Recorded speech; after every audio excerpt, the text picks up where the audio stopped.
Nilanjana, SIR এর শুনানি নিয়ে যখন ভুরি ভুরি অভিযোগ রাজ্যের বিভিন্ন প্রান্তে, তখনই হাওড়ায় শুনানি কেন্দ্রে পরিদর্শনে ডেপুটি নির্বাচন কমিশনার জ্ঞানেশ ভারতী তিনি ভোটারদের সঙ্গে কথা বলেন এবং যাবতীয় যা যা সমস্যা এসআইআর এর শুনানি পর্বে ভোটারদের হচ্ছে সেই সমস্ত সমস্যার কথা তিনি শোনেন এবং আশ্বস্ত করেন ভোটারদের। সেই ছবি আপনারা দেখছেন, হাওড়ার ছবি, শুনানি কেন্দ্র পরিদর্শনে ডেপুটি নির্বাচন কমিশনার জ্ঞানেশ ভারতী।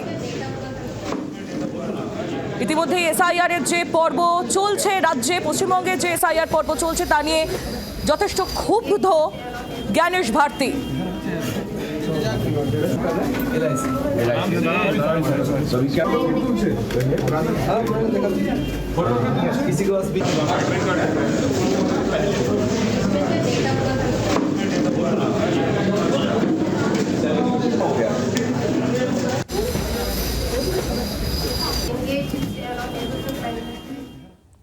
হাওড়ার ছবি দেখছিলেন, জ্ঞানেশ ভারতী তিনি ভোটারদের সঙ্গে কথা বলছেন, আশ্বস্ত করছেন, কিন্তু বাংলায় যেভাবে এসআইআর প্রক্রিয়া চলছে তাতে কিন্তু তিনি যথেষ্ট ক্ষুব্ধ।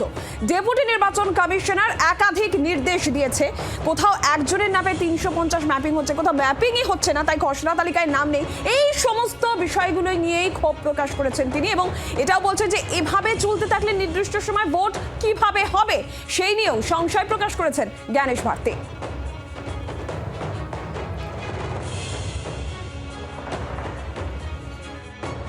একদিনের বঙ্গ সফর সারলেন ডেপুটি নির্বাচন কমিশনার জ্ঞানেশ ভারতী।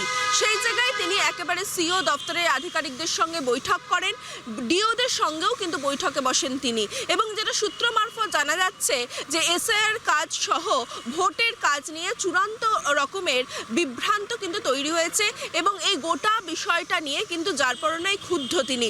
একাধিক বিষয় যেমন জট রয়েছে, ম্যাপিংয়ের ক্ষেত্রে জট রয়েছে, বহুতল নিয়ে এখনো পর্যন্ত সমস্যার সমাধান হয়নি। বেশ কিছু জায়গার বহুতলের যারা কর্তৃপক্ষ যারা রয়েছেন তারা সেখানে ভোট কেন্দ্র হতে দিতে এখনো পর্যন্ত নারাজ।